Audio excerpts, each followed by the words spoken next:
Assalamualaikum warahmatullahi wabarakatuh. Hari ini saya nak buat ulasan perlawanan di antara Kelantan versus Perak dalam saingan Liga Premier, yang mana Kelantan tewas di tempat sendiri buat pertama kalinya ke atas pasukan Perak pada perlawanan semalam dengan keputusan 2-1. Gol dijaringkan oleh Wan Zaid Haikal dan juga on goal daripada Khairul Helmi, manakala gol pasukan Kelantan dijaringkan oleh Jasmir Minhad pada perlawanan semalam. Pada perlawanan semalam juga dihidangkan dengan beberapa scene yang tidak menarik sebenarnya bagi saya, iaitu scene-scene pergaduhan dan juga scene-scene pembuangan masa yang cuba dilakukan oleh pemain-pemain Perak. Bagi saya benda-benda macam ni lah yang sepatutnya dibuang dan tidak perlu wujud dalam saingan bola sepak. Kalau nak buang masa, buatlah dengan cara yang lebih baik, terutamanya bawa bola pergi corner kau dan sebagainya, berbanding dengan berlakon sakit, buat benda yang tidak sepatutnya dan mengeruhkan corak permainan pada perlawanan semalam. Sebab orang nak tengok bola bukannya nak buang masa. Jadi mentaliti tu masih lagi perlu berubah sekiranya season depan semua nak main Liga Super. So mentaliti nak buang masa ni kena hilang daripada setiap pasukan, bukan hanya pasukan Perak tetapi setiap pasukan yang beraksi. Baiklah, tanpa membuang masa, mari kita masuk ke dalam ulasan perlawanan. Untuk ulasan perlawanan kali ini, saya akan mulakan dengan pasukan Kelantan dahulu. Apakah kelemahan dan juga kekurangan pasukan Kelantan pada perlawanan ni? Yang pertama, apa yang boleh saya katakan, pasukan Kelantan adalah pasukan yang mempunyai masalah daripada kreativiti, terutamanya di bahagian tengah, yang mana kita boleh lihat apabila pasukan Kelantan gagal untuk mencipta beberapa gerakan ataupun bagaimana mereka nak open gameplay. Pada perlawanan ni kita boleh lihat bagaimana mereka hanya menyasarkan corak permainan dengan menggunakan bahagian kanan dan juga bahagian kiri untuk menyerang berbanding menggunakan bahagian tengah. Disebabkan apa? Macam saya cakap sebelum ni, Kelantan tidak mempunyai proper ataupun seorang player yang berbinda menyerang ataupun attacking minded yang boleh bertindak untuk lebih kreatif di bahagian tengah untuk menggerakkan serangan-serangan ke arah gawang pasukan Perak lah. Jadi benda ni lah yang menjadi masalah kepada pasukan Kelantan. Dan yang paling penting, kita boleh tengok juga gap antara pemain-pemain tengah dan juga pemain-pemain serangan serta pemain pertahanan pasukan Kelantan memang terlalu jauh. Jadi apabila mereka nak cuba link up play antara satu sama lain, memang tidak menjadi. Dan disebabkan itulah kita boleh katakan bahagian tengah pasukan Kelantan apabila tiada seorang perancang ataupun playmaker, maka boleh dikatakan pada game ni Nur Syamil, iaitu lone striker ataupun seorang striker tunggal yang diguna pakai oleh pasukan Kelantan, akan lebih isolate ataupun lebih bersendirian di hadapan. Sebab apa? Sebab beliau tiada support ataupun tiada orang yang boleh supply bola kepada beliau. Jadi beliau pun akan kurang dapat bola dan di belakang beliau pun tak ada support yang boleh menggerakkan bola ke hadapan. Jadi disebabkan itulah bahagian tengah dan juga bahagian serangan Kelantan agak tenggelam dan kurang kreativiti ketika menyerang. Itu yang pertama. Yang kedua, kita juga boleh lihat apabila macam saya cakap sebelum ni, jika Kelantan ingin melakukan pertukaran pemain, pastikan pertukaran yang dilakukan tu mampu memberi impak supaya kota pertukaran tersebut tidak diguna pakai dengan cara yang salah. Sebagai contoh, pada perlawanan semalam mereka membawa masuk Kentahara di first half dan lepas tu mereka tukar pula Kentahara di second half akibat Kentahara gagal memberi performan yang bagus. Jadi disebabkan inilah boleh saya katakan perancangan dan juga penelitian perlu dilakukan sebelum melakukan sesuatu supaya pasukan tidak rugi pada masa 90 ataupun 45 minit yang akan datang. So kalau perancangan Kelantan lebih teratur daripada segi pertukaran player dan pemain-pemain yang ingin diturunkan, saya rasa pemain Kelantan boleh bagi lebih manfaat dan lebih bagus lah dalam situasi ketika mereka menyerang. Itu juga penting, planning yang kedua tentang pasukan Kelantan punya kelemahan. Yang ketiga, apabila kita bercakap tentang pasukan Kelantan pada perlawanan semalam, boleh dikatakan tentang miskomunikasi antara bahagian pertahanan dan juga goalkeeper untuk gol yang kedua. Kalau kita lihat untuk gol yang kedua, Khairul Helmi dan juga Nick Muhammad Amin, yang mana Nick dah keluar, Khairul Helmi pun nak challenge bola tu. Sepatutnya mereka mempunyai komunikasi yang lebih baik. Siapa yang nak ambil bola tu, siapa yang nak challenge bola tu. Kalau mereka mempunyai komunikasi yang lebih baik, maka gol yang kedua tu pun boleh elakkan. So benda tu pun antara kelemahan pasukan Kelantan yang ketiga. Yang keempat, apa yang boleh saya katakan tentang pasukan Kelantan adalah di bahagian winger mereka, Iqbal Yazid, Fazrul Amir dan sebagainya. Mereka ni adalah player yang bagus. Saya tak nafikan mereka antara player yang boleh beat pertahanan lawan dengan gerakan-gerakan lincah beliau, lincah mereka ni, dan mereka boleh cut inside, lakukan curl ball dan sebagainya untuk melakukan percubaan. Cumanya yang menjadi masalah adalah siapa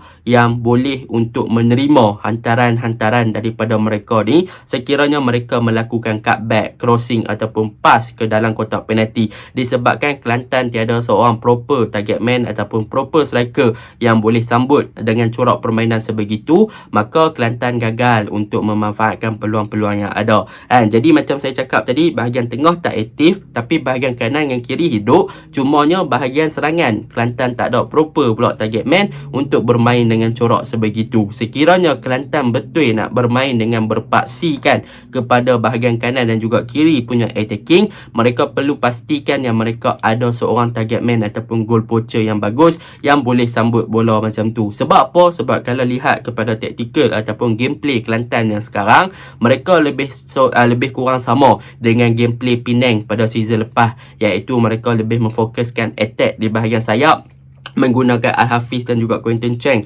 ataupun Sheridan Bobov, dan mereka akan cross bola mencari Casagrande. Macam itulah corak permainan Kelantan bersamaan dengan pasukan Penang pada season lepas. Lebih kurang sama, tak 100% sama, tetapi itulah yang cuba diimplement ataupun diaplikasikan oleh pasukan Kelantan dalam corak ataupun dari segi mereka menyerang menggunakan Fazrul Amir dan juga Iqbal Yazid ataupun Jasmine Mihak di bahagian kanan dan juga bahagian kiri. Jadi itu antara kelemahan yang perlu mereka perbaikilah untuk next season ataupun pada perlawanan akan datang. Jadi pada perlawanan ni kita boleh lihatlah perbezaan waktu Kelantan versus Squad Project. Waktu tu mereka kurang ataupun tumpuih daripada segi finishing, tetapi waktu sekarang lawan dengan Perak, mereka tumpuih daripada segi kreativiti, bukannya daripada segi finishing. Benda-benda macam ni lah yang Kelantan perlu perbaiki. Dan untuk boleh saya puji adalah tentang macam biasa, saya akan puji Iqbal Yazid adalah pemain yang sepatutnya dimasukkan lebih awal, bukannya Ken Tahara. Sepatutnya Iqbal Yazid masuk, dia dah mampu membolehkan bahagian kanan pasukan Kelantan lebih hidup, dia memberi impak yang sangat positif. Sepatutnya beliau dimasukkan lebih awal. Muhaimin masuk, berjaya menghidupkan bahagian tengah. Kemungkinan Muhaimin boleh diletakkan sebagai proper attacking midfielder, masuk 20 minit di yang terakhir untuk menghidupkan lagi bahagian tengah pasukan Kelantan. So Iqbal Yazid dan Muhaimin adalah pertukaran yang sangat-sangat bagus untuk pasukan Kelantan pada perlawanan semalam. Dan bagi saya, kemungkinan Iqbal Yazid boleh masuk lebih awal berbanding Ken Tahara, ataupun Muhaimin boleh masuk untuk support kepada Nur Syamil waktu awal game dan ataupun dalam separuh masa yang kedua untuk jadikan serangan pasukan Kelantan lebih berbahaya. Itu yang saya sukalah untuk pasukan Kelantan. Yang kedua tentang Felipe Herrera. Felipe Herrera adalah player yang bagus di bahagian tengah. Beliau boleh jadi deep lying playmaker, beliau boleh hantar bola jauh, beliau boleh juga menang ball winning midfielder. Tetapi sayang, macam saya cakap, Kelantan tak ada proper player di bahagian tengah untuk support Nur Syamil, dan dalam masa yang sama tak ada proper player yang boleh support kepada Felipe Herrera. So bila Herrera dapat bola, memang dia terpaksa main long ball ataupun switch play kepada bahagian winger sahajalah. Bukan nak kata Sheikh Sobri tak bagus. Sheikh Sobri adalah orang yang bagus di bahagian tengah, tetapi kena ingat Sheikh Sobri adalah player number 8, iaitu player box to box player. Dia bukannya player yang ada creativity ataupun player yang attacking minded. Beliau ada kelebihan daripada segi set pieces, tetapi daripada segi in attacking form ataupun attacking shape, Sheikh Sobri masih lagi kurang dalam mencari player-player di hadapan. Kita boleh tengok bagaimana Sheikh Sobri pada perlawanan ni, beliau sebenarnya ada decision dan juga vision yang lebih jelas untuk buka game kepada player yang buat larian dan sebagainya, tetapi banyak hantaran-hantaran beliau ke hadapan disia-siakan apabila hantaran-hantaran beliau sendiri tak tepat dan sebagainya. Jadi beliau boleh improve daripada benda itulah untuk memastikan yang Kelantan punya attacking shape lebih bagus. Itu untuk pasukan Kelantan. Kita masuk untuk pasukan Perak pula. Untuk pasukan Perak, apa yang boleh saya katakan ataupun yang boleh saya puji pada perlawanan ni, sebenarnya mereka punya tactical adalah lebih tersusun daripada shape, attacking shape, daripada segi defending shape, corak mereka bertahan dan juga menyerang adalah lebih teratur dan lebih tersusun. Dan yang paling penting yang saya suka tentang Perak ni adalah mengenai mereka punya movement player, yang mana kita boleh tengok para pemain Perak pada perlawanan ni mereka tak berhenti-henti bergerak, iaitu kita boleh tengok Hakimi Issa yang bermain di kanan, mereka akan cuba untuk turun ke bawah, buka game masuk ke tengah. Dan apabila ini berlaku adalah ketika situasi ketika mereka ingin menyerang.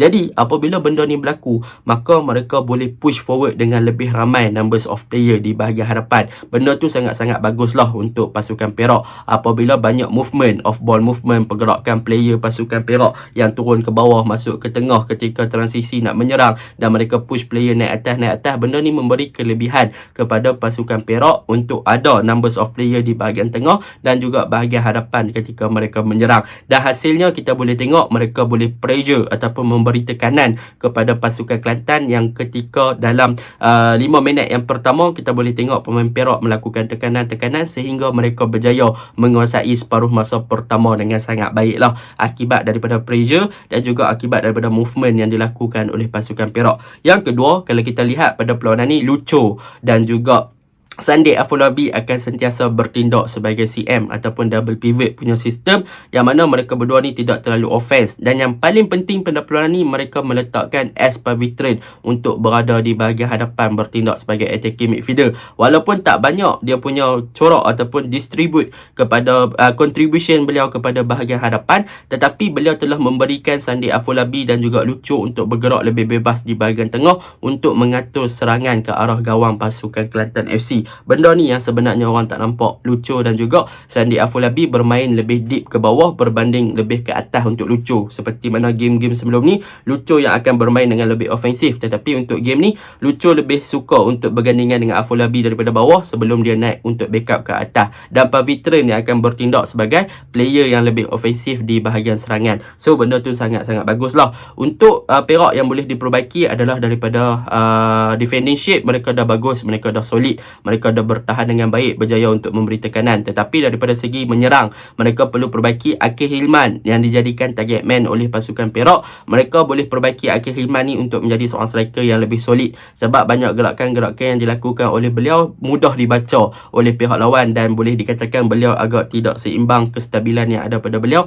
agak kurang. Jadi benda tu boleh dibaikilah pada next season. Jadi secara overallnya, game semalam sebenarnya boleh dikatakan biasa je, tak ada lah best sangat, cumanya dipenuhi dengan scene-scene yang agak membuang masalah. Jadi itu saja ulasan saya. Assalamualaikum.